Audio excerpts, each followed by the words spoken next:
جب بھی کوئی سائل کسی سے مانگتا ہے تو دو طریقے ہوتے ہیں. کچھ سائل ایسے ہوتے ہیں جو کوئی بات نہیں کرتے، سیدھا کے ہاتھ پھیلا دیتے ہیں. ایک تو سائل یہ ہے. اور سائل مانگنے والے جو بڑے اچھے طریقے سے مانگنے کا بھی فن جانتے ہیں تو ان کا طریقہ یہ نہیں ہوتا کہ کسی کے آگے جا کے بس ہاتھ پھیلا دے. پہلے وہ اس کی تعریفیں کرتے ہیں، پھر جو ہے وہ اس کی رحم دلی کا ذکر کرتے ہیں، پھر اس کے مال و اسباب جو اس کو دیے گئے ہیں ان کے قصیدے پڑھتے ہیں، پھر اپنی وفاداری کا اظہار کرتے ہیں، پھر جھولی پھیلاتے ہیں. تو یہ دوسرا اور مہذب طریقہ ہے. ایک تو مانگنے والا اپنی ضرورت کو یوں ہی کسی کے سامنے رکھ دے، اور ایک یہ ہے کہ مانگنے والا اپنی ضرورت کو رکھنے سے قبل جس سے مانگ رہا ہے پہلے اس کی تعریف کرے. اب بندے اللہ سے ہدایت مانگنے کے لیے کھڑے ہوئے، پہلے تو وضو کیا، صاف ستھرے ہوئے، کانوں پہ ہاتھ لگائے، اس کے بعد ہاتھ باندھ کے ادب سے کھڑے ہو گئے، اور اب مانگنے لگے تو کیا بولے؟ الحمدللہ رب العالمین. وہ آتے ہیں نا مانگنے والے دروازے پہ تو کہتے ہیں دوبارہ وسدہ روے، فلاں ہو فلاں ہو، وہ تعریفیں کرنے لگ جاتے ہیں. تو یہ مرحلہ ہوتا ہے. ابھی اس نے سوال لب پہ نہیں لایا ہوتا تو گھر والا پہلے بچے کو کہتا ہے جا اتنے پیسے اس کو دے گیا. میاں وہ تو آپ کی تعریفیں کر رہا ہے، مانگ تھوڑا رہا ہے. وہ سمجھتا ہے جو تعریفیں کرنا شروع ہو گیا یہ مانگنے کے لیے تو کر رہا ہے. اللہ اکبر. تو جب بندہ الحمدللہ کہتا ہے رحمتیں اسی وقت برسنا شروع ہو جاتی ہے. الرحمن الرحیم. میں سخی کی دہلیز پہ کھڑا ہوں جو رحمان بھی ہے جو رحیم بھی ہے، محض اپنے کرم سے عطا کرتا ہے. رحم کی بھیک مانگ رہا ہوں. پھر کیا کہہ رہا ہے؟ مالک یوم الدین. کسی کنگال سے نہیں مانگ رہا، اس سے مانگ رہا ہوں جو مالک ہے، دنیا کا بھی مالک ہے، آخرت کا بھی مالک ہے. پھر اس کے بعد اگلی بات کیا کہتا ہے؟ ایاک نعبد و ایاک نستعین. مالک میں پوچھتا بھی تجھے ہوں اور مانگتا بھی تجھ سے ہوں. دیکھو سائل اس اعتبار سے بھی دو طرح کے ہوتے ہیں. ایک سائل ہوتا ہے جو بائی پاس پہ اترتا ہے، ایک کے گھر کے سامنے جاتا ہے، یہی طریقہ صحیح مانگنے کا، لیکن جاتا ہے کہ گھر کے سامنے تعریفیں کرتا ہے اور مالک خانہ کو پتا ہوتا ہے کہ یہ ہمسایہ سے بھی مانگ کے آیا ہے، میرے گھر سے بھی مانگ رہا ہے، اگلے گھر سے بھی مانگنا ہے.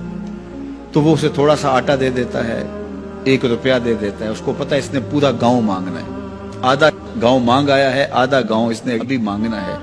تو سارے 1 روپے دیتے ہیں. ایک تو سائل وہ ہے جو در در پہ جاتا ہے، اور ایک سائل بائی پاس سے اترا، وہاں سے پل عبور کیا، پھر گلی سے گزرتے ہوئے یہاں آیا، اور یہاں آ کے آپ کے ساتھ اس نے کہا کہ میں کسی در پہ نہیں گیا، آپ کے پاس آیا ہوں، اب آپ نے میری ضرورت پوری کرنی ہے. تو پھر 8 آنے 5 روپے تو نہیں دیے جائیں گے. پھر تو جو میری استطاعت ہوگی، جو آپ کی استطاعت ہوگی، اس استطاعت کے مطابق دیں گے کہ یہ سارا شہر چھوڑ کے آیا ہے، یہ کسی سے نہیں مانگتا، یہ مجھ سے ہی مانگتا ہے. تو پھر آپ اس کی ضرورت پوری کریں گے. اگر آپ کے بس میں ہوا تو مانگنے والا کیا کہہ رہا ہے؟ ایاک نعبد. یہ پیشانی کہیں اور نہیں جھکتی، و ایاک نستعین. یہ جھولی کسی اور چوکھٹ پہ پھیلتی نہیں. وہ کریم، وہ مالک رب جو تمام جہانوں کا رب ہے، میں اس کی دہلیز پہ کھڑا ہوں اور آیا سیدھا اسی کی دہلیز پہ ہوں. نہ اس سے پہلے کسی در پہ گیا ہوں، نہ اس کے بعد کسی در پہ جانا ہے.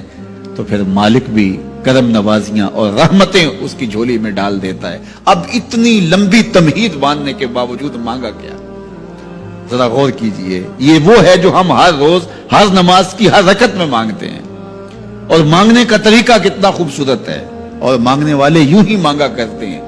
پہلے جس سے مانگنا اس کی تعریفیں کرتے ہیں. آپ نے مانگنے والوں کو دیکھا جو سلیقے سے مانگتے ہیں، تیرے بچے وسدے رہیں، تیری جد آباد رہے، تیرا خاندان آباد رہے. وہ مانگتے ہیں اس طرح، پہلے تعریفیں کرتے ہیں، پھر کہتے ہیں تیری فیکٹریاں چلتی رہیں، تیرے جو ہے تیری جائیداد بڑھتی رہے. تو وہ اس کے خزانوں کا ذکر کرتے ہیں، اور پھر کہتے ہیں کہ یہ فقیر نمانہ تیری چوکھٹ پہ آیا ہے، اس کی ضرورتیں تو پوری کر دے. اب بندہ بھی اللہ کے حضور جب حاضر ہوتا ہے تو مانگنے کا سلیقہ کیا ہے؟ سب سے پہلے کہتا ہے الحمدللہ رب العالمین. میں کسی کنگال کی چوکھٹ پہ نہیں آیا، تمام جہانوں کے پالن ہار کی چوکھٹ پہ آیا. اسی کی تعریفیں اختیاری بھی غیر اختیاری بھی، واسطے کے ساتھ بھی بلا واسطے کے ساتھ بھی، اسی کی خوبیاں ہیں، سارے اسی کے کمال ہیں، وصف سارے اسی کے ہیں. پھر اس کے بعد کہتا ہے الرحمن الرحیم، وہ رحمان بھی ہے وہ رحیم بھی ہے۔ پھر اس کے بعد کہتا ہے مالک یوم الدین، وہ دنیا کا ہی مالک نہیں، آخرت کا بھی مالک ہے، یوم حساب کا بھی مالک ہے۔ پھر اس کے بعد اپنی وفاداری جتلاتے ہوئے کہتا ہے ایاک نعبد و ایاک نستعین، مالک سارا جہاں بس رہا ہے، میں نے کسی سے نہیں مانگا، میں نے جھولی تیری چوکھٹ پہ پھیلائی ہے، میری پیشانی تیرے حضور جھکتی ہے، یہ پیشانی کسی اور کے حضور کبھی نہیں جھکی نہ جھکے گی۔ یہ سب عرض کرنے کے بعد پھر مانگتا کیا؟ اہدنا الصراط المستقیم، مالک مجھے سیدھی راہ پہ چلا دے، میں تیرے حضور آیا ہوں، مجھے ہدایت کا نور عطا کر دے۔ انشاءاللہ یہ ہدایت کیا ہے اور ہدایت کی قسمیں کیا ہیں، اور پھر اس دعا کا جواب اللہ کی طرف سے کیا آتا ہے، اور بندے پہ کتنی کرم